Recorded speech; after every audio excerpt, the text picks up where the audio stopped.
Hello, hello, and welcome to Gut Feelings, your go-to podcast for advice on matters of the head, heart, and health. I am your host, Lo Bosworth, the founder of women's wellness brand, Love Wellnes. You can find us at Walmart in digestive health, Target in natural beauty and women's OTC, Ulta in bath on Amazon, and of course at lovewellness.com. On this show, we answer your head, heart, and health advice questions like your best friend would. We're all about building an open community here. So if you have a particularly tough or awkward question for us, that's okay, ask away. As you may know, tough and awkward is what we do best here at Love Wellness. So with that, let's dive into your questions and today's guest. So on the show today, I'm so excited because we have actress, model, influencer, podcast host, and cast member of Bravo's Summer House, Paige DeSorbo, with us. So join me now in giving a big Love Wellness welcome to Paige. Paige, hi. Yes. Hello. I'm so happy to have you on the show. And I did a poll to my Instagram audience and said, hey, Paige is going to be on the Gut Feelings podcast. What do you want to ask her? And we got a lot of questions. Okay, so amazing. I'm really excited for today's episode. And I feel like because you've been on TV, you're super engaged on social, people are, used to you being really straightforward and honest. And so I just want to jump right into our health question. So on Instagram, you have shared like a very detailed breakdown of your skincare routine. Yeah. And you shared that you haven't had Botox or filler or plastic surgery. And I have had all of those things. And not to say that I'm not going to get them. Like I'm on Botox TikTok. Like, okay, for sure. Yeah. So I've been getting Botox since I was probably, 26, 27. I've had some filler. But you do say that you get laser facial treatments, and I started to get laser facial treatments a couple of months ago, and they're amazing from my friend, Dr. Phil. So everybody wants you to walk us through those laser treatments. Like, what exactly are you doing? Do you have a skincare routine that goes with them? Like, how does it work for you? So in terms of like my skincare routine, I live on the side of like, I feel like my skin gets used to certain things. So it's not that I do like, it's not like I've had the same skincare routine since I was like 13 and I like swear by it. I definitely switch it up because you're not still using your Neutrogena. Right. Like I'm not using those pore strips anymore. But, and also like the air in New York and the water in New York is so different than like if I'm going down to Charleston. So my skincare, in terms of like my laser facials, I go to Dr. Dennis Gross in the city. Oh, amazing. And he's amazing. But is he muy expensive? He's a little bit on the pricier side, but I'm going to tell you, I was trying to get an appointment with him for like months. And then one of my girlfriends, sells all of the lasers to his office. So she got me in, forever grateful for her. And I go once a month and I get a laser facial. And when my first appointment that I went in to see him, I said, okay, you tell me where I need Botox and then I'll just do it. And he said, I really don't want to do it on you yet. At the time, I was 29 when I first went to see him. He goes, I really don't want to do it on you yet. If you want to come back when you're like 31 or 32, we'll reassess. But I want you to do these laser facials instead. Whoa. And I'm going to be honest, I haven't thought about Botox as seriously since then. Yeah. Because I was like, look, if he's telling me no, I'm going to trust him rather than like the people in my DMs that are like, you really need Botox. Well, so like, he's an incredible dermatologist, world renowned. I've been to see him and I love him. I asked him once, I was like, why do I have all these like blackheads all over my face? And he was like, it's because you're using lotion and not serum. So I was like, oh. He's very straightforward with you. Yeah, and he's amazing. Sorry, go ahead. I like when my dermatologist plays a little bit more like a therapist. Like I like to be laying there and then be yelling at me to stop eating so much dairy because like I feel like I need someone to like really tell me the truth. Okay, that's nice. But we need the names of the lasers. Okay, so the name of the laser is actually, hold on, I actually know it. Is it the Aura laser or like I No. use something called an aura laser and then one other, but I forget the name. Hold on. I think I have it right here.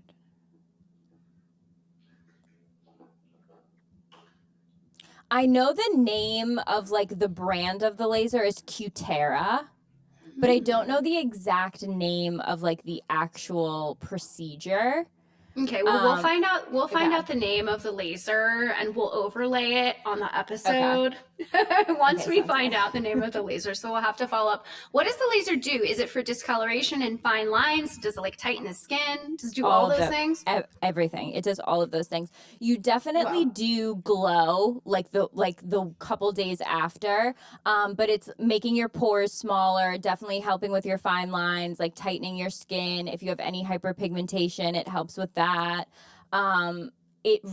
You feel nothing. Like you literally lay there and you feel absolutely nothing. And then sometimes I'll do like a red light for like 15 minutes after, just like kill certain bacteria. And then that's it. I do that once a month. And then I also love going to Face Gym. I think that's another thing. Oh my God. Have you not been to Face Gym? No, I don't know what that is. This is going to change your life. Okay, so there's... Do they like do face exercises? It's beyond. So I think it's originally like British. There's a bunch of them in New York. There's one in Saks. That's the one I always go to. And then I think there's maybe like 2 in LA. But they're like starting to pop up now. And it truly is just like a workout for your face. So if I have an event or anything and I'll go, there's so many different things you can do. Like you can do one where it's just someone's hands and they're like working your face out. Then they have all these other devices. And if you grind your teeth or you have like a lot of tension in your jaw, it's amazing. And then like some girls, I feel like think that like they need Botox in their jaw because it's so tense. If you go to Face Gym a couple times, it'll work that tension out and your face really will look and feel so much slimmer. Wait, I love this idea. I mean, I do gua sha and all the stuff, and it does make a difference. Lymphatic drainage on the face, all that stuff totally makes a difference. I need to go to Face Gym and ask them, is there an exercise I can do to improve my hooded eyelids? Because I've always had hooded eyelids, and as I get older, each year, it seems like month by month, they're starting to get like saggier. And so I've been talking to my friend who's a plastic surgeon, and at the end of the year, I'm like, do I like need to do eyelid surgery? Yeah. Because Which I heard is painful. I mean, anytime I'm sure if you cut your face open, anytime you do that, it's painful. Very true. But I'm just like getting so sick of like having hooded eyelids, and I feel like it like ages me. And so maybe I need to go to Face Gym and be like, can I? Have you ever tried the New Face? Have you ever tried New Face? I actually own that, but it just sits in my drawer. Okay, I am the same way. I'm not kidding. I owned one for I want to say like 2 years because I saw it on like it was like an Amazon Prime Day and it was on sale and I was like, I should buy this. I never used it. And I started using it probably like a year ago. And I have like one eye that I'm like, I think is bigger than the other. So like on What do you mean? Like your eyeball, one eyeball is bigger than the other? Like I had a makeup artist one time just like roast me at like 8 a.m. telling me that my orbital bones were off.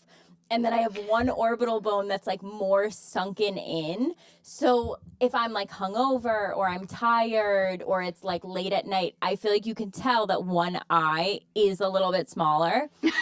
So whenever I like am in those moods where I'm like self-conscious about it, I take the New Face and I use it on my eyebrows and I just like hold it up. I don't even really move it. Just one side. And I'm not kidding. I feel like it works. So try the New Face that you've never tried and see if it helps. All right, I'm gonna plug it in after this. No, it did, right. And that doesn't hurt either. That like you can do like sitting on the couch before bed. Okay, so you're all about lasers, the New Face. I can personally vouch for Botox for any of our listeners. I think it's amazing. But you know, you do you. You go see your doctor and you talk about it. Where did you like when you first got it done, where did you first get it done on your face? When I first was getting Botox, I mean it was baby Botox at that point, you know. It was like the 11s. An interesting place that a lot of people don't get Botox, and I actually like getting Botox there, is I think they're called bunny lines. So not Yeah. crow's feet on the outside, but actually like right here. Okay. I think they're called the bunny lines, but anybody who's listening can leave us a comment. Let me know if I'm wrong or right. And just like a tiny bit around the eyes. But That's where when I do get it, that's where I think my first spot, right around my eyes. Because Yeah. that's where I feel like you look like starts to age first almost. Like your laugh lines and stuff. Yeah, 100%. I know people that have started to get it on their necks. I haven't done it on my neck, but you know what I did do a couple months ago? Trap talks. Wait, what is that? It's when you put Botox into your trapezius muscles. You have no idea. I've been talking about this for 3 weeks. The Barbie Botox. Is it called Barbie Botox? That's what they were calling it on TikTok. Does it work? It works. It does. Listen, I know I'm going to get shit for talking about this, but I don't really care. No, I've been talking about it for weeks. I know that I am the founder of a wellness business, but I believe in balance, okay? I'm going to eat organic food, and I'm also going to get Botox. It's okay. It's fine. So I got trapezius Botox, and I got it maybe 6 months ago before summer, because I've always had just sort of, I don't want to say overdeveloped trapezius muscles, but maybe like disproportionate to the rest of my body. Yeah. And since I got it, they definitely have, like, I don't know, my like neckline in my eyes is more of like a ballerina neckline. Is that a crazy thing to say? Oh my God. Okay, no, this is so crazy because I've been talking about it on Giggly Squad for like 2 weeks, and I'm like, I'm so in a hole on TikTok of like seeing girls before and afters of it. Yeah. And I'm like, I feel like if I'm gonna get Botox, that's a great place to get it first to like ease me into it, because I feel the same way. I've always felt like I have like a bigger like trap muscle, and it makes like my neck look bigger. It's just okay, so wow. tough. I think you've kind of, yeah, we just work out a ton. I feel like you've just kind of convinced me that I want to get it. I love that you're going to get trap talks before you get Botox in your face. I you're think like, it's very let me stick a needle into my neck. No, I love that. Okay, I'm excited. But yeah, I know a lot of people that have done it. Before we get to our next advice question, everybody, I want to let you know that you're tuning into Gut Feelings on a really good day. So our Black Friday, Cyber Monday sales are getting kicked off right now. They are happening. And that means that there are huge savings and free stuff available on lovewellnes.com for all of your vaginal, gut, and hormonal health needs. I think that this is our biggest sale ever. So truly highly recommend that if you are looking to bring Love Wellness into your wellness routine, or you're trying to start a wellness routine, or you need to stock up on some of your favorites, now is the time. Okay, lovewellness.com. Go get it. Okay, so let's move into our head questions. Okay. And something that I think that everybody really loves about you is the way that you use your platform to really spread messages of body positivity. You encourage girls and women to really embrace their unique beauty and self-confidence. This is kind of a question that I think pertains to like the internet, but also IRL. How do you handle seeing people that don't like you? You and I both know that being on the internet, you get hate every single day. And it's hard to continue to be positive and encouraging through that. It's sort of like you have to trudge through it a little bit day to day. And so I think really the question is, how do you deal with that on the internet? And then how does that sort of spill over into real life? I think, honestly, I handle it and I don't. Like anything else, like I think I have good days and I have bad days, and I feel like people's advice is always like, oh, don't look at the comments, and like if you just don't see it, you won't know. Which, yes, but it's also like I'm gonna see them even if I'm not actively looking for it. Like I have to go on my own Instagram and sometimes click that button where all the comments are listed. So I think it's each day like making a conscious decision of like, if I have a picture on Instagram and there's maybe like over 200 comments, that picture is no longer for me. Like, I don't need to see what those comments are, because over 200, then it has nothing to do with me, you know? I do take it on a daily basis, because there are days where, I'm going to be honest, I am like deep in the comments and I am like, oh my God, I feel awful, or about myself, or people don't understand me.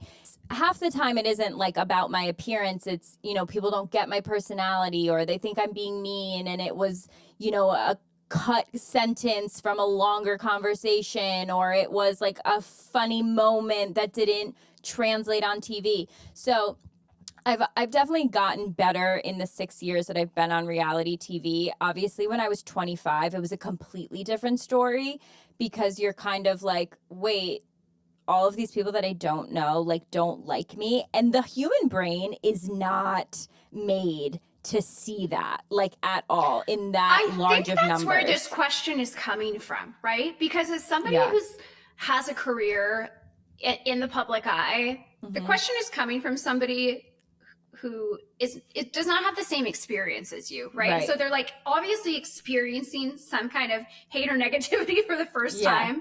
And it's like the realization that people may not like you, right? And like, I think that's really hard for a lot of people when they first start to encounter that in their life.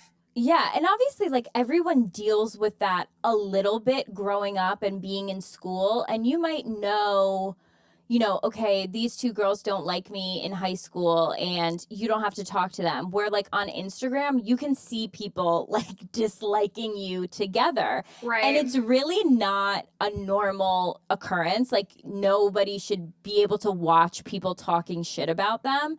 Yeah, so, it's really hard. Like, the things that I do to kind of get it out of my brain is, and it sounds so cliche, but I'm going to be honest, like, I just call my mom and I like vent to her about it. And I kind of take inventory of, like, in real life, like, okay, do any of my friends think this about me? No. Do any of my family members think this about me? No. Then, like, I'm good. But it's tough, and you really do have to take it a step at a time, and like each day is totally different. And there are days where I've been like, okay, I'm not going on Instagram today, and like just cutting it off there. But I think it's situational, and I don't have like a great answer of like, oh, do this and it'll never like affect you, because that's just not realistic. And I think I try and surround myself with like small real life moments that are the most important and make me feel good, because I'm like, I'm never meeting Jessica in Iowa, you know, and she can hate me all she wants, but I'm literally never going to come in contact with her. So you have to like think about it in like all perspective, I guess. Yeah, I agree. And I think for me, I think part of the challenge, and I'm sure a lot of people share this, is that when it's directed at you, you're like, okay, like the criticism I can handle. It's almost embarrassing to know that other people can see the commentary, or other people know that somebody thinks it about you. It's like, it's sort of the ripple effect that I think can get to me and can get to anybody, right? It's like, imagine you're in school and like you did something and then the gossip just expands and expands. It's like, it's that feeling. But and you feel like embarrassed, and you're like, oh my God, now everyone's going to see this and everyone is going to start thinking like that. And with reality TV, there's a lot of just like group mentality. Totally. So like if one person comments something mean, then like another person feels okay to do it, even if they weren't going to do it in the beginning, you know? So you kind of have to take it with a grain of salt of like, these people are entertaining themselves with your life, and they don't really take it seriously, so you shouldn't either. I think that's a really good point. Yeah. I like that. Yeah. They're not taking it seriously, so you shouldn't either. Yeah. And you're also just never going to meet them. And you're never going to meet them, so like, and sometimes I also just want to be like, you know what? Fuck off. Like, to be serious. I really have to restrain myself from doing that every single day. I will say, like, when I first got on reality TV, I was like writing back to people, like trying to explain myself. And it was until I had like a therapist tell me, are you gonna comment back to 250 people and take up your whole day? Like, no.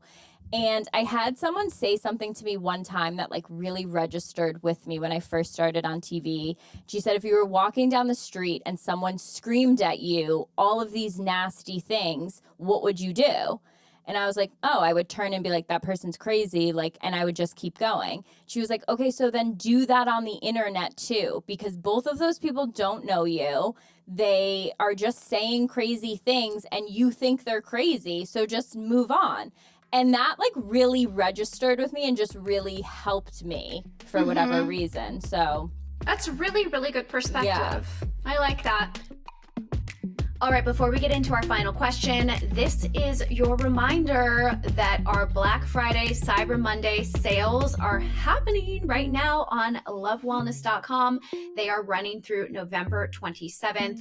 Pretty sure that these are the biggest savings ever. So if you want to start a new wellness routine, if you are looking to stock up on your faves, or you're just curious about Love Wellnes in general, you want to get some bye-bye bloat going or some, pH balancing cleanser, now is the time. All right, let's get into this final question.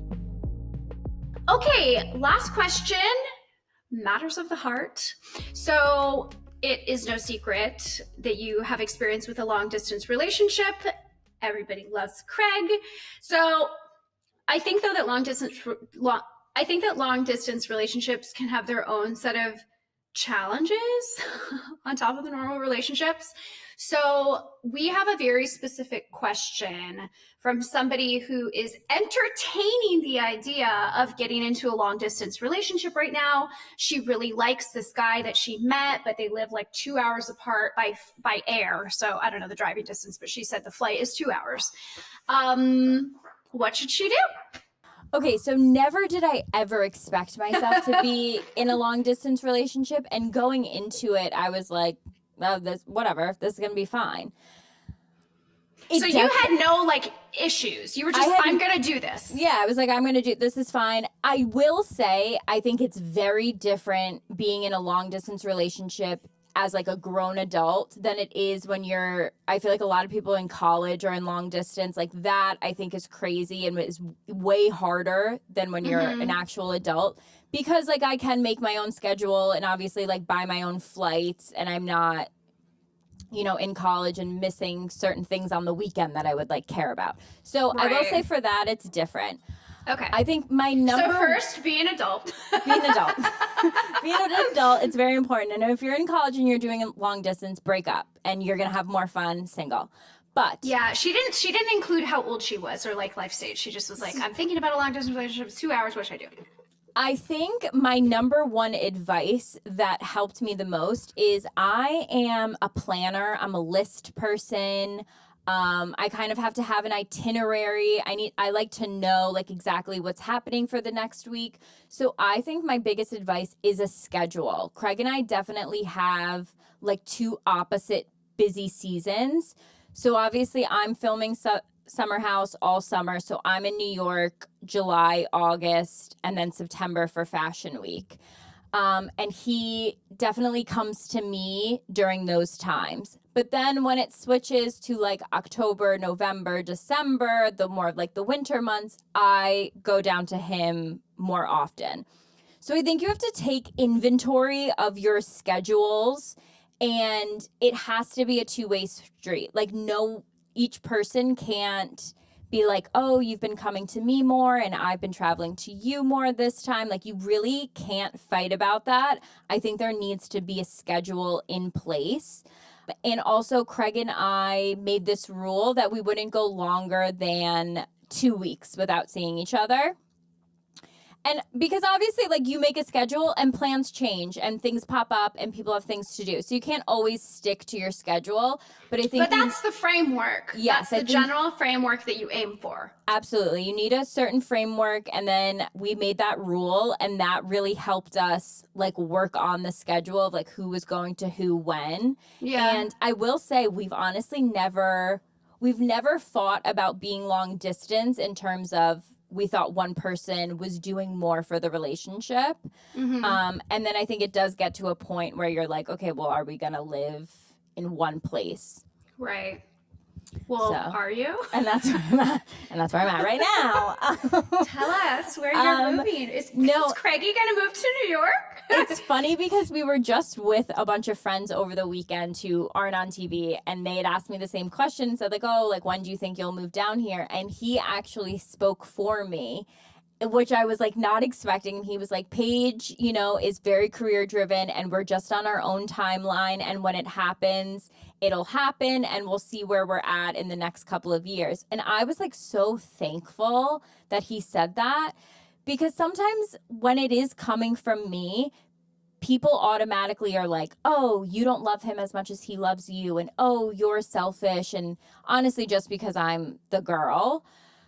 Yeah, I think those traditional gender stereotypes in relationships definitely play into how people perceive what you would do or what he would do or should do, of course, which is stupid. And if he was 31 and said, you know, I really want to focus on my career and it'll happen in the next few years, everyone would be like, oh my God, he's got his head on right. Like, he's so driven. But when I say it, they're like, you know, what's really going on? So I was so thankful that he said that. And obviously Charleston is like a lovely place and gorgeous, but I'm not done with New York City yet. And I feel like I have, you know, the rest of my life to be married and have a child. I'm just not ready for it right now. I turn 31 next month, and I honestly like my life and I don't want to change it. So. Yeah. And I think, you know, if you can swing it, Absolutely. New York is a place that you can always sort of come home to. You know what I mean? You know, wearing all black Monday through Friday, and then on Saturday having like a pink little flowy dress on in Charleston. So I enjoy doing both. She's a Southern belle. Yeah. Ladies and gentlemen, she's a Southern belle. Okay, so for long distance relationships, you need a framework, you need lists on a schedule, and it needs to be balanced, is what you're saying. Definitely needs to be balanced. And I think see what you guys are comfortable with, and it'll flow obviously as you progress into your relationship, and it'll be easier to see like, okay, where's our threshold of like, we can't go this many days without seeing each other, and like, you know, who's really busy this month and who's not. So yeah, I think all helpful information. Okay, well, these were really great health, head, heart questions today. Paige, love your advice, and I think our listeners will love your advice as well. Thank you so much. And thanks so much for coming on the Gut Feelings podcast. We love you. I appreciate you having me on. Okay, that's it. Thanks, girl. Bye. All right, big thank you to Paige for coming on the show today and getting real with us on so many topics. I love an advice podcast. I think I especially loved her head advice today about how do you handle people that don't like you or whatever, because everybody deals with that. And I thought her advice was really, really good. I also want to thank all of you for listening in and joining me for this episode. I hope that you loved hearing from Paige as much as I loved speaking with her. And if you like the show, don't forget to hit that subscribe button so you never miss an episode. I'm Lo Bosworth, and I will see you next time on Gut Feelings.